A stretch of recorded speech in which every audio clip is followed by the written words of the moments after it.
Hello friends, સ્વાગત છે તમારું મારી ચેનલ મમતાઝ કિચન એન્ડ વ્લોગમાં। તો તમને મારા વિડીયો પસંદ આવે તો વિડીયોને લાઇક કરજો, શેર કરજો અને હા, ચેનલને સબસ્ક્રાઈબ કરવાનું બિલકુલ ભૂલતા નહીં। તો આજની રેસીપી બનાવવાનું આપણે શરૂ કરીએ। આજે આપણે બનાવીશું વરસાદમાં ખાવાની મજા પડે તેવા ક્રિસ્પી ડુંગળીના ટીકડી ભજીયા।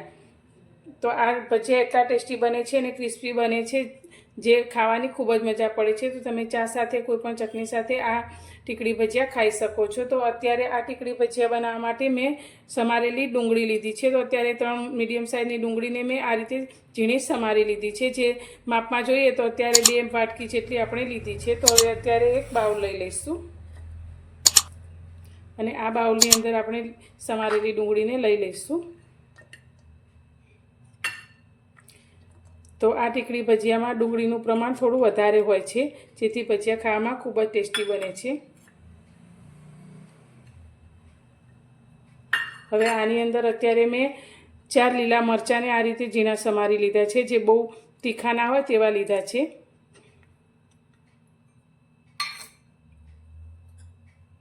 હવે તેની અંદર અત્યારે આપણે સ્વાદ પ્રમાણે મીઠું એડ કરીશું। તો અત્યારે 1 ચમચી જેટલું આપણે મીઠું લઈશું, 1 ચમચી આપણે ધાણા જીરું લઈશું અને ભજીયાનો કલર સારો આવે તેના માટે અત્યારે આપણે થોડી જ હળદર એડ કરીશું। તીખાશ માટે અત્યારે આપણે અડધી ચમચી લાલ મરચું પાવડર લઈશું। આપણે લીલા મરચાં થોડા મીડિયમ તીખા લીધા છે। અડધી નાની ચમચી આપણે ગરમ મસાલો એડ કરીશું। 1 ચમચી આપણે આખા ધાણા લીધા છે। 1 ચમચી આપણે વરિયાળી લીધી છે। અડધી ચમચી જેટલા આપણે અજમા લીધા છે, જેને આપણે હાથથી મસળી અને અંદર એડ કરીશું। સાથે આપણે લીલી કોથમીર લીધી છે તે અંદર એડ કરીશું।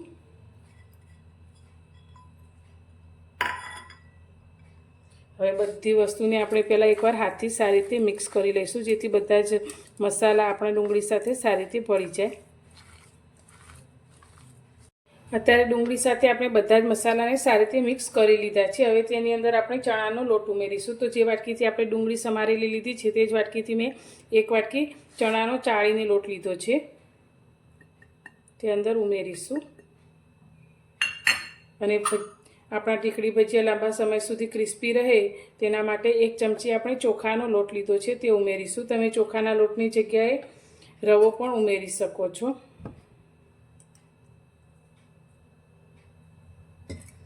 હવે પહેલાં આપણે એકવાર હાથથી બધું જ મિક્સ કરી લઈશું અને પછી આપણે જે રીતે ભજીયાનું બેટર બનાવીએ તે રીતે બેટર બનાવીશું।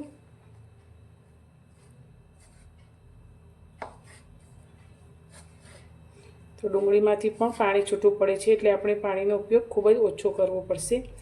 તો થોડું પાણી ઉમેરીને આપણે બેટર તૈયાર કરીશું।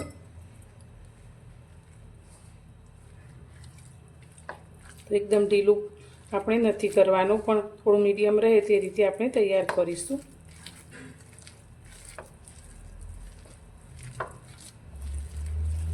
તો બધું જ મિક્સ કરી અને આપણે આ રીતે થોડું ઘટ એવું ખીરું તૈયાર કરી લીધું છે। તો હવે તેની અંદર અત્યારે મેં ખાવાનો સોડા લીધો છે, જે અડધી ચમચીથી પણ થોડો ઓછો લીધો છે, જે અંદર ઉમેરીશું અને ઉપરથી આપણે અડધા લીંબુનો રસ ઉમેરી લઈશું।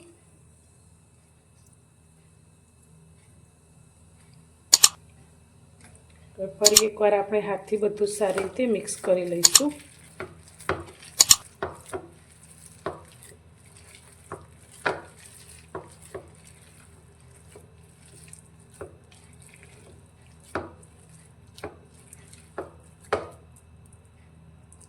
હવે આપણે તળવા માટે સાઈડમાં તેલ પણ ગરમ કરવા માટે રાખી લીધું છે। તો તેલ આપણું સારી રીતે ગરમ થઈ ગયું છે। તો ગેસની ફ્લેમ થોડી મીડિયમ કરી દઈશું અને તેમાં આપણે મીડિયમ સાઇઝના ભજીયા મૂકીશું।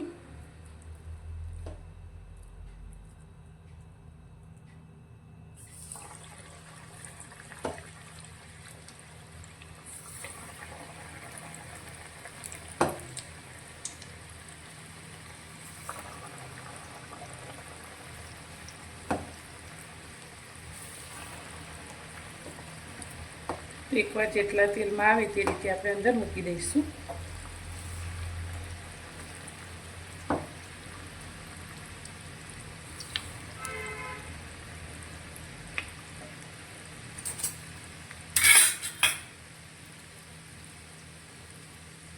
તો ભજીયાને આપણે સારી રીતે તળવાના છે, તો તેમાં જરા પણ કાચા ના રહે તે રીતે આપણે તેને મીડિયમ ગેસની ફ્લેમ પર તળીશું.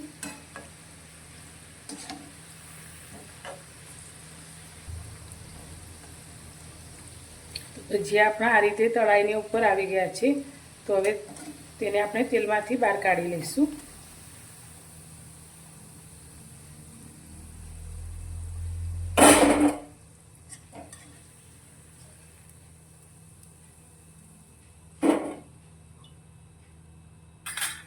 અને આ જ રીતે આપણે બીજા પણ ભજીયા અંદર મૂકીશું.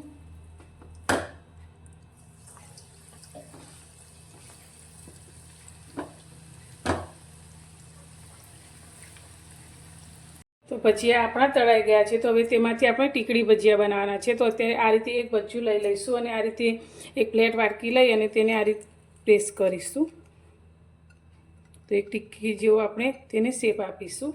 તો તમે જોઈ શકો છો આ રીતે આપણે ટીકડી બનાવી લીધી છે. તો આ જ રીતે આપણે બધા જ ભજીયાની ટીકડી તૈયાર કરી લઈશું.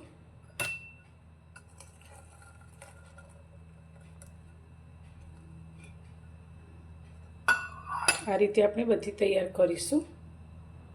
તો તેલને આપણે ફરી ગરમ કરવા માટે રાખી લીધું છે. તો થોડું મીડિયમ ગરમ થાય તેટલું આપણે ગરમ કરીશું અને ગેસની ફ્લેમ મીડિયમ કરી અને આપણે જે આ રીતે ટીકડી ભજીયા તૈયાર કર્યા છે તે તેલની અંદર લઈ લઈશું અને આને એકદમ સરસ એવા ક્રિસ્પી થાય તે રીતે તળી લઈશું.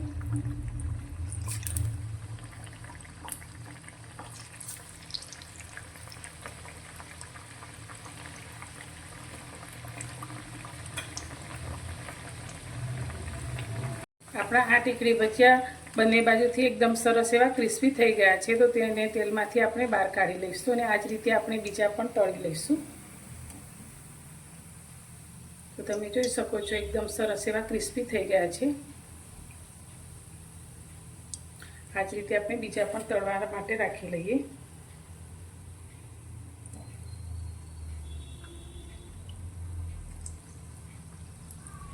તો તૈયાર છે આપણા ગરમા ગરમ ડુંગળીના ટીક્કી ભજીયા. તો વરસતા વરસાદમાં ખાવાની મજા પડે તેવા એકદમ ક્રિસ્પી. તો તમે જોઈ શકો છો આપણા આ ટીક્કી ભજીયા એકદમ ક્રિસ્પી તૈયાર થાય છે અને લાંબો સમય સુધી આ એકદમ ક્રિસ્પી જ રહે છે.